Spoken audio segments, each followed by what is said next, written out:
इन यूनिवर्सिटियों के नाच गानों ने, ये पार्कों के कॉन्सर्ट्स ने और ये टिकटॉक के मुजरों ने हमारे नौजवानों को मार दिया है। इनसे इनकी ईमानी कुव्वतों को सल्ब कर लिया है। इनके कदम कमजोर हो चुके हैं। अब हमसे हमारी जिंदगी नहीं हैंडल हो रही भाई। हमें तो खुद नहीं समझ आ रहा कि सरवाइव कैसे करें, जिए कैसे। और ऐसी कंडीशन में मैं दावा ये करूं कि मैंने फलस्तीन जाना है, मेरे लिए रास्ते खोल दो। क्या करने जाना है वहाँ? उन पर बोझ बनने जाना है। आज हम इस काबिल ही नहीं है कि किसी के काम आ सके, किसी का बोझ हल्का कर सके, किसी को फायदा पहुंचा सके।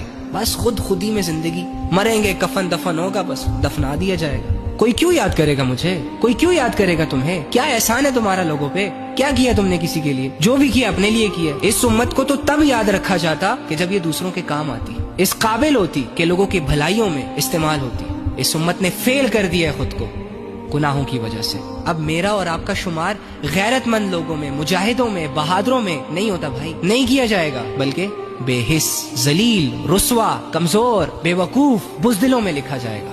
तो आपको ये बात बुरी लगे या अच्छी लगे, हर बंदा अपनी असलियत जानता है और अल्लाह हर बंदे की असलियत उससे भी अच्छे तरीके से जानता है। तो हम बहैसियत एक कौम गिर चुके हैं। अपनी जिंदगियों को ठीक करो, मजीद बर्बाद ना करो खुद को। अपने अंदर एक अच्छा चेंज लाओ।